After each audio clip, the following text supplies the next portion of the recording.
நான் திரு தமிழ்மணி அவர்கள்ட்ட கேட்குறேன், இந்த ஸ்டேட்மெண்ட்டை நீங்கள் எப்படி புரிஞ்சுக்கிறீங்க சார்? அவர் மனசு ரொம்ப வேதனையாக முதலமைச்சர் பேசுகிறார் சார்.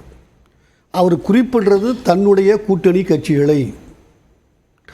முந்தா நாள் தான் திருமாவளவன் போய் சகோதரர்லாம் அழைச்சிட்டு போய் பார்த்தது முதலமைச்சர். அவர் 4 நாள் சரி, ரைட் ரைட். நேற்று திமுக கூட இருக்கிற ஒரு 7 கட்சி கூட்டணின்னா 5 கட்சி பெரிய போராட்டம் நடத்துகிறாங்க. சகோதரரும் கலந்துக்கிட்டார். அது பத்திரிகைகளில் வராமல் பார்த்துக்கிட்டாங்க, அது வேற. ஹிந்து தமிழில் பெருசாக போட்டான். அது பத்திரிகை தானே சார்? அது பத்திரிகை. மற்ற உண்மைதான் சார், அது பத்திரிகை தான் சார். நான் இல்லைன்னு சொல்லலை. சரிங்க. பல பத்திரிகைகளில் அது பெரிதாக வரலங்கிறீங்க. சரி, வராமல் பார்த்து கொண்டார்கள்ங்கிறது என்னுடைய சார்ஜ். அதனால தான் கேட்குறேன்.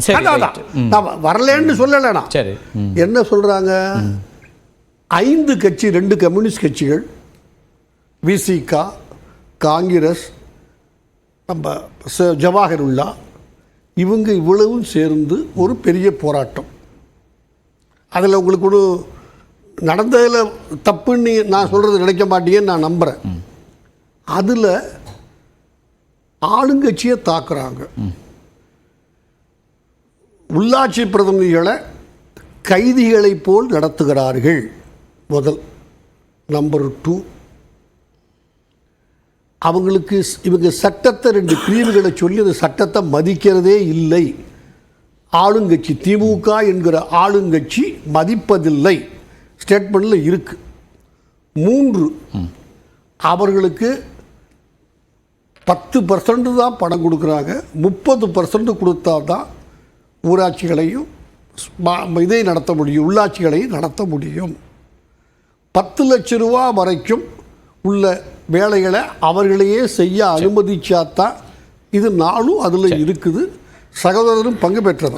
அதனால் நான் ஒன்று மறுக்கிறதுக்கு ஆள் வச்சுக்கிட்டு தான் பேசுகிறேன். இது ஒரு கூட இருந்துக்கிட்டு 5 கட்சி நேற்று ஒரு போராட்டம் நடத்துகிறாங்க.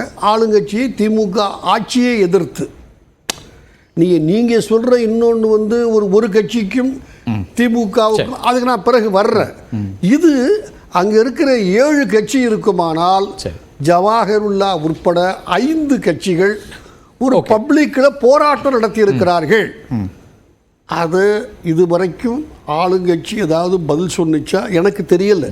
உங்களுக்கு தெரிஞ்சிருந்தா, யார் தெரிஞ்சிருந்தாலும் இல்லைங்க, அவங்க அந்த போராட்டத்தில் பேசப்பட்ட குற்றச்சாட்டுகள் அவ்வளவு தப்பு, நியாயம். அதுதான் நம்ம யாரும் எதிர்பார்ப்போம். இந்த குற்றச்சாட்டுகள்லாம் பொய்ங்க, கிடையவே கிடையாதுங்க. எங்க மேல சொல்லப்படுகிற தவறான குற்றச்சாட்டுகள் இதுவரைக்கும் ஏங்கல்ல படலை. பட்டிருந்தவங்க சொல்லலாம், அது வேற பிரச்சனை. 1, அதனால்தான் முதலமைச்சர் நம்ம கூட இருக்கிற 7 கட்சிகளில் 5 கட்சிகள் போராட்டம் பண்ணுறாங்கிறதுல தான் கொள்கை கூட்டணியாக இருப்போம்னு அவர் சொல்கிறாருன்னு நான் கருதுறேன். புரிதல். ஓகே. இன்னொன்று, திருமாவளவன் 6 விஷயங்கள் சொல்கிறாரு அர்ஜுனா. 1, 2 அல்ல. 1, எங்களுக்கு ஆட்சியில் பங்கு கொடுங்க. சரி. எங்களுக்கு மட்டுமல்ல, எல்லா கூட்டணி கட்சிகளுக்கும் ஆட்சியில் பங்கு கொடுக்க வேண்டும்.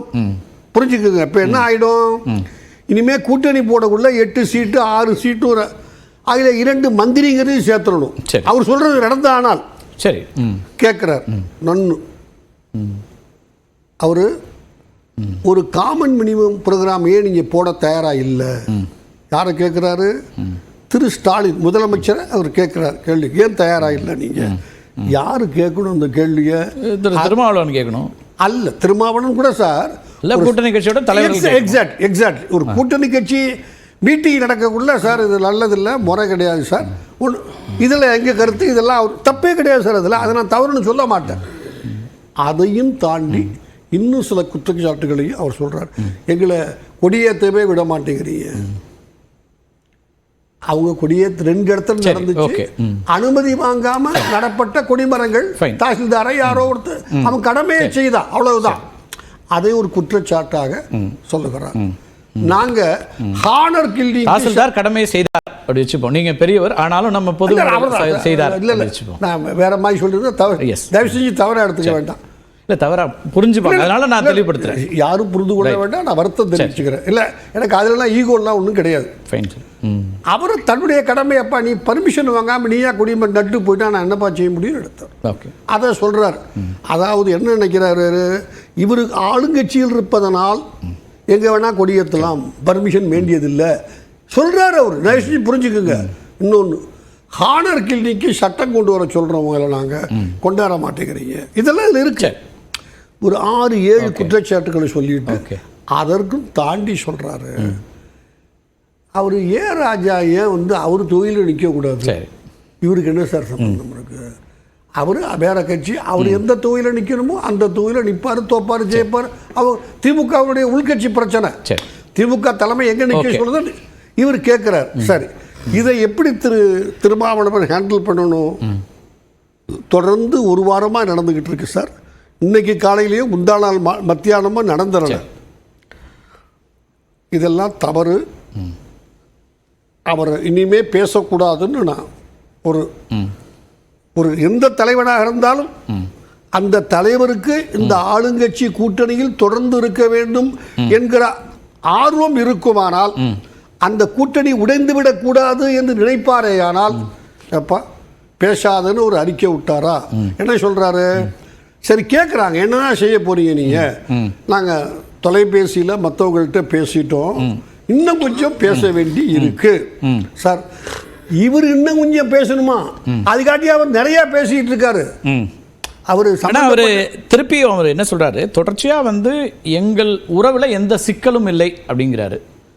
அதை தொடர்ச்சியா 3-4 முறை திருமாவளவன் தொடர்ச்சியா கூட்டணி குறித்து, இன்னைக்குன்னு இல்லை, முதலமைச்சர் சந்தித்த பிறகு ஒரு பத்திரிகையாளர் சந்திப்பு, அதுக்கு பிறகு வெவ்வேறு நிகழ்ச்சிகளுக்கு போகும்போது மது ஒழிப்புன்னு நான் பேசுகிறேன், அதுக்காக இது கூட்டணி இல்லை அப்படின்னு ஆயிடாதுங்கிறத விளக்கம் சொல்றாரு. மீண்டும் மீண்டும் அதை சொல்லிட்டே தான் இருக்கிறாரு. இல்லை நான் அதை மது ஒழிக்கிற வார்த்தையை வாயில இல்லை, நான் என்ன சொல்றேன் சார், எல்லா நிகழ்வுகளையும் எல்லா இடத்துலையும் அதை அழுத்தமாக இல்லை சார். இது இவருக்கு கீழே புதிதாக கட்சியில் சேர்க்கப்பட்ட ஒருவர். ஓகே, முந்தா நாள் தான் அவர் கட்சிக்கே வந்திருக்கிறார். சரி, இவரு வேணா சொல்லலாம், அவர் ஆபீஸ்ல போனானா அம்பேத்கர் படம் இருந்தது, அந்த படத்தோட பிரமிச்சு அதெல்லாம் இருக்கலாம், உங்க தனிப்பட்ட பிரச்சனை.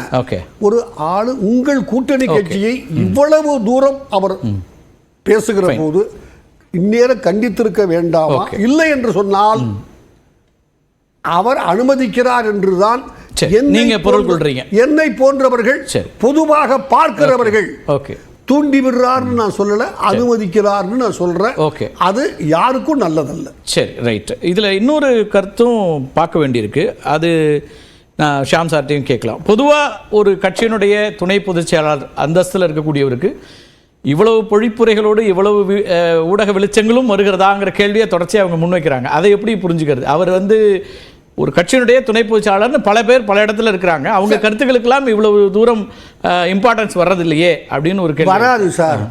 பாசிட்டிவா பேசினா எப்போதும் மன்னிச்சுக்கணும், என்னோட அதிகமா தெரியும் உங்களுக்கு. நான் தவறான வார்த்தைகளை அசிங்கமா பேசினா தான் சொல்லுவாங்கல்ல, ஒரே தெருவில் அவங்க இருந்தா கண்டு எல்லாம் இங்க தெரிஞ்சிடும். இவங்க ஒரு நல்ல கவனம் ஈர்ப்ப பேசுறாரு, அதான் ரைட். நல்ல குடும்பத்து பொம்பளை யாருக்கும் தெரியாது சார். அதான் நீங்களா தவறா போகும், நம்ம அதுக்குள்ள போக வேண்டாம். என்கிட்ட கேட்டு வாங்கிட்டீங்க, நான் சொல்லல. Right, okay.